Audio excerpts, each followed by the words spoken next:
Good morning बच्चों।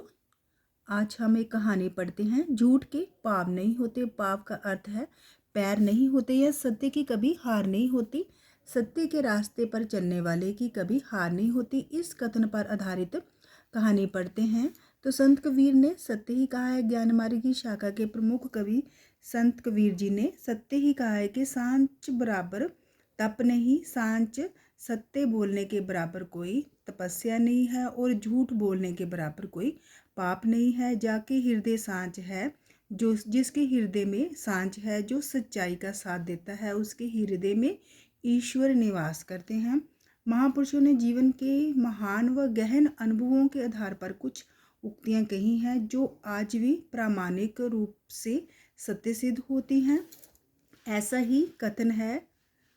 ही ये कथन है कि झूठ के पाव नहीं होते, पैर नहीं होते या सत्य की कभी हार नहीं होती।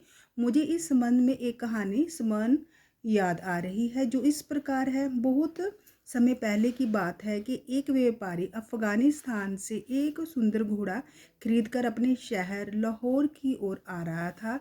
घर से 10 मील की दूरी रह जाने पर उसे थकान अनुभव हुई। उसने घोड़े को चरने के लिए छोड़ दिया और स्वयं एक पेड़ की घनी छाया में लेट गया।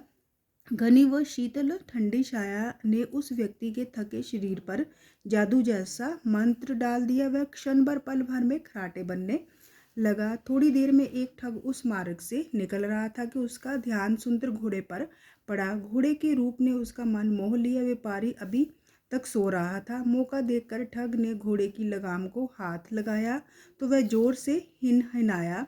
घोड़े की हिनहिनाहट सुनकर व्यापारी नींद से उठ बैठा। उठकर चारों ओर नजर दौड़ाई। उसका वह कीमती व सुंदर घोड़ा कहीं दिखाई ना दे रहा था। व्यापारी को कुछ ना सूझ रहा था। वह घबरा गया। घबराहट में ही वह एक पेड़ पर चढ़ने लगा और इधर उधर देखने लगा कि उसका घोड़ा कहाँ है। थोड़ा और ऊपर चढ़ने पर उसने देखा कि कोई व्यक्ति उसके घोड़े की लगाम पकड़े चल रहा है। वह घोड़े पर सवार होने का बार बार कोशिश कर रहा था परंतु सफल नहीं हो रहा था। व्यापारी नीचे उतरा और अपनी झोली उठाकर ठग के पीछे भागा। ठग के पास जाकर व्यापारी ने ललकारा, अरे दुष्ट, ठहर, मेरा घोड़ा लिए कहाँ जा रहा है? तेरा घोड़ा तेरा कहाँ से हुआ? चल भाग, ठग कहीं का। ठग बोला। बोलने के साथ ही उसने घोड़े को तेज खींचना शुरू कर दिया। चलते चलते दोनों पक्ष हाँफने लगे। शहर निकट आ रहा था। अचानक ने एक चौक पर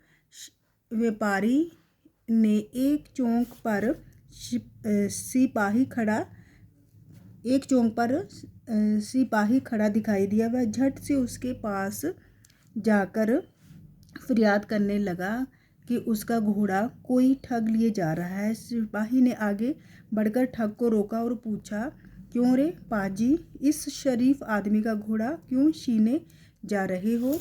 ठग ने कहा कि ये झूठ बोल रहा है, घोड़ा मेरा है। सिपाही सच झूठ का फैसला नहीं कर पाया। अंततः सिपाही घोड़े को पकड़कर बोला, चलो थाने, वहीं चलकर फैसला होगा कि घोड़े का वास्तविक असली मालिक कौन है। व्यापारी घबरा रहा था कि यदि थानेदार ने सबूत मांगा तो वह क्या दिखाएगा। उसे घोड़े की आदतों का भी पता नहीं। थाने पहुंचकर सिपाही ने दोनों को बरामदे में बैठने को कहा और घोड़ा थाने के पीछे बने गुड़साल में ले जाकर बांध दिया। थानेदार को सूचना दी गई। सारी कथा कही गई। थानेदार अत्यंत प्रतिभाशाली, चतुर व चेहरा पढ़कर हाल बताने वाला पारखी व्यक्ति था। उसने दोनों को बुलाया और दोनों की आंखों में आंखें डालते हुए प्रश्न पूछा कि घोड़ा किसका है। दोनों ने घोड़े को अपना बताया। थानेदार ने सिपाही के कान में कुछ कहा और फिर उन दोनों की ओर देखा और सिपाही से कहा, जाओ घोड़ा पेश करो।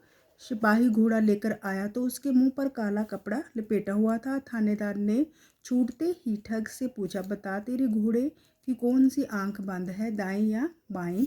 ठग ने घबराकर तुरंत कहा, हजूर दाएं। थानेदार ने घोड़ा व्यापारी को देते हुए ठग को कैद करने की आज्ञा दी। क्योंकि घोड़े की कोई आंख बंद ना थी तभी कहते हैं कि झूठ के पाँव नहीं होते। तो अगर आपको मेरी वीडियो अच्छी लगी हो तो प्लीज़ प्लीज़ इसे लाइक शेयर और सब्सक्राइब अवश्य कीजिए। धन्यवाद।